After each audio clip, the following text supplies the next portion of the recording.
What's up, everyone? I've got a news update for you on the Final Fantasy VII Remake. So, it's kind of ridiculous. It's kind of, I don't know, man. This game is in so much trouble. And we had talked about it before. We figured this was happening, but the issues are way worse than we even thought.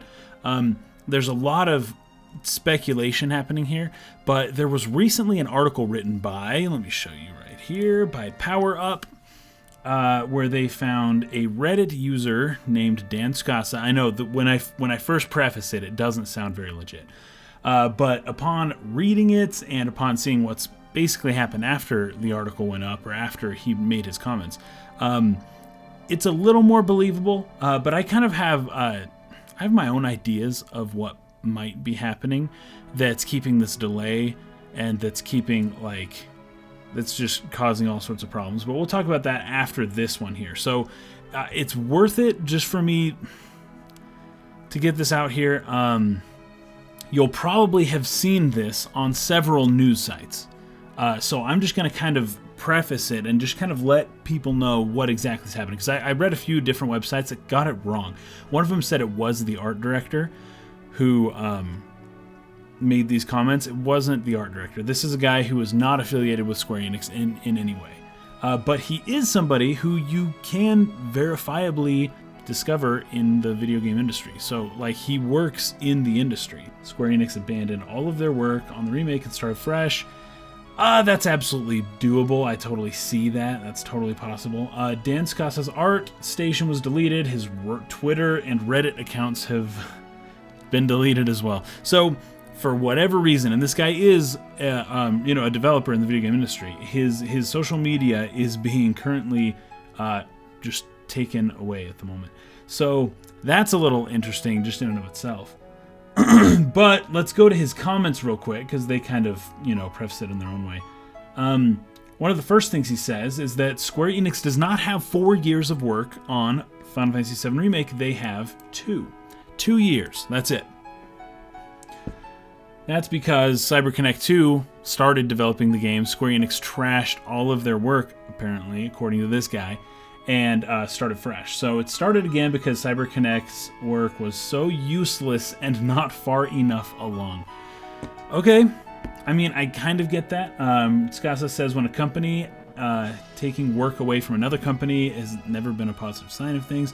CyberConnect's work was unusable because this guy says he's worked with them before and he knows their level.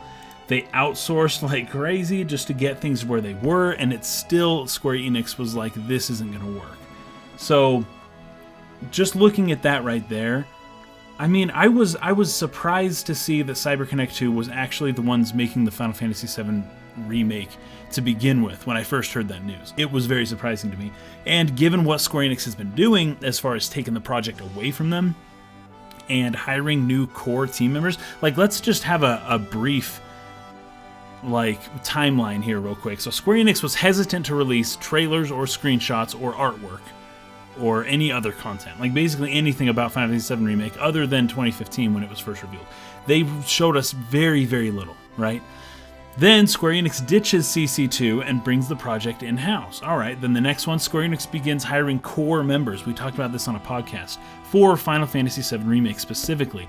That implies that a lot of the basic core parts of the game haven't been developed, or they need to be redeveloped, because you wouldn't need the level of people that I know specifically. One specific example is that they're hiring a battle planner. Right now, battle planners work with environments or character moves, and they also synthesize action and strategy within a battle system. If you're hiring someone like that, I mean, it sounds like they're revamping the battle system, so what we saw in the trailers is probably not what the game's actually going to be like. Anyways, there's a lot changing on this game. So let's read a little bit more. I'm not speculating. Okay, I'm not saying he's not speculating. I'm just reading what he said. I've worked with these people and know people working still at both Square Enix and CyberConnect 2. I'm explaining what happened from what I know. The game industry in Tokyo, Square is so large it's rare to meet someone who doesn't know anyone there. So he kind of pulls a lot of things here. One of the things he does mention is that apparently Tetsuya Nomura does not really do much on Final Fantasy VII Remake, that he's mostly working on Kingdom Hearts, and that he lives in Osaka, and the studio that is now developing Final Fantasy VII Remake is up in Tokyo. I totally believe that. That makes sense. Tetsuya Nomura has a lot going on, and he wasn't expecting to be, actively involved in directing Final Fantasy VII Remake at this point anyways, because it was obviously in CyberConnect 2's hands, and they were developing the game from very far from where Japan was. So he wasn't there. It was likely more along the lines of conference calls. Maybe he'd fly there once a month. He'd review artwork and select which ones he liked. I mean, when you're directing a game and you're working with people that are that far away, there's not much you can do that is very hands-on. So I believe it when they say, and that's not in this article here, I read that somewhere else. I wish I had the original Reddit thread, but I actually can't find it. It seems to have been deleted. I don't know. I just have this article. This is just kind of what I got right now. But anyways, I totally believe that Square Enix, has Nomura doing a very specific thing, and he's doing it very well. It's Kingdom Hearts 3. It seems. I think he's doing it very well. They don't seem to have nearly as many problems on that one at this point than Final Fantasy VII Remake does. But apparently he's having issues, splitting his time between the two. And once Kingdom Hearts 3 comes out, I'm sure he's going to hit the ground on Final Fantasy VII Remake, and he's going to become a lot more involved, a lot more hands-on, especially now that the development has been brought into Tokyo. So, I mean, this is all worth noting. This is all worth sharing, I guess. This could be completely wrong, and in the case that this is wrong, I actually have kind of a different perspective to share on this. Let me go to. I wrote some notes down here. So, if this is true, we won't be seeing Final Fantasy VII Remake for a long time. But it's possible that they had to scrap a lot of finished work. It's also possible that they've had to rebuild many systems and characters from the ground up. Though they say that they're still developing it for the PS4, I have a feeling that much of the chaos and rebuilding may be due to them switching from the PS4 to the PS5. We've seen this before. Square Enix has made this mistake time and time again. Well, there's only 4 PlayStations, right? So I haven't done it over and over, but a lot of games that they've been developing, they've had to switch engine assets, and everything that they're doing had to change in order to fit the oncoming, the next console, because the development is just taking too long. And when we see that CyberConnect 2 basically wasted some of their time, that at the very least Square Enix brought the development in-house and doesn't trust them to continue developing it, you know that they've lost some time. Whether it's as much time as this guy says or not, you know they've lost time. And they're just now hiring certain core members for the video game. We won't be seeing this game for a very long time, and it'll look pretty different when we do see it. I think a lot of people are going to be surprised. So, we're not talking this year, obviously. We're not talking next year, all right? This game is going to take a long time.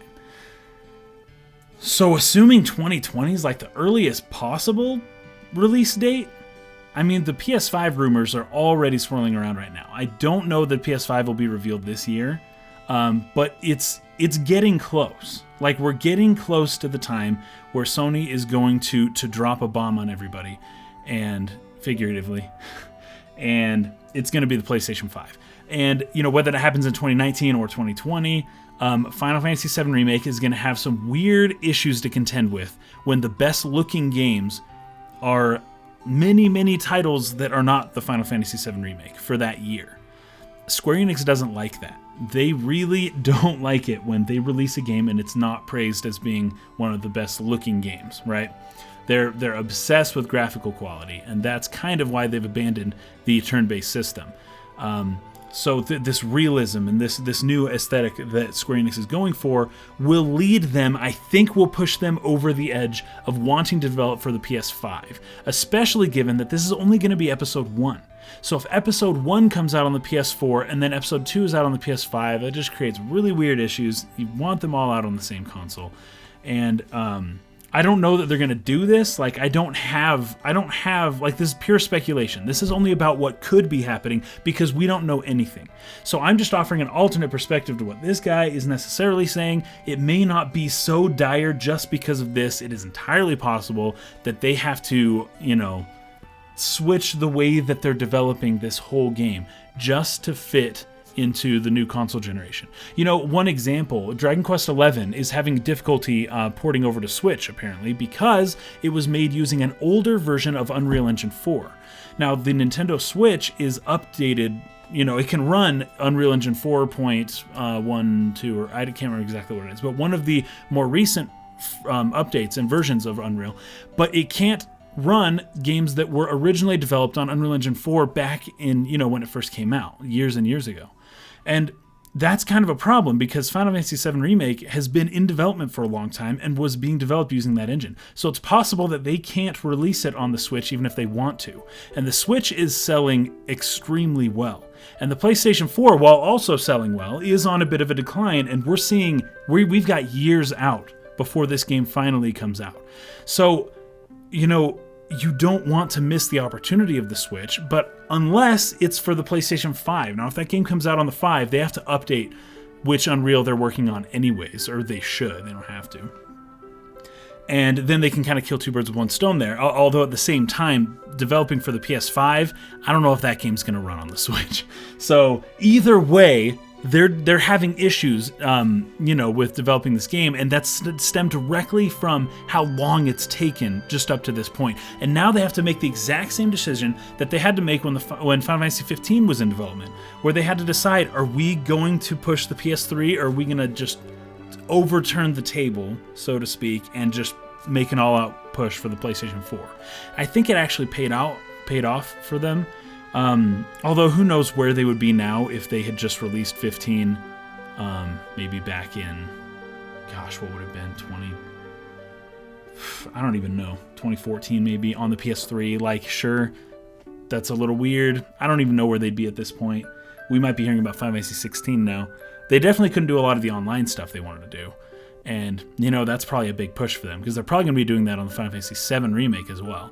And if everybody's flocking to the new system, well, that's where your online moneymaker is going to be for years and years in the future, as people continue to play this game using the DLC and using the online features and playing with other people.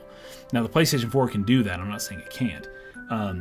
But the PlayStation 5 is what's going to have the long tail. It's what's going to have the, it's where everything's going to be. It's where everyone's going to be at.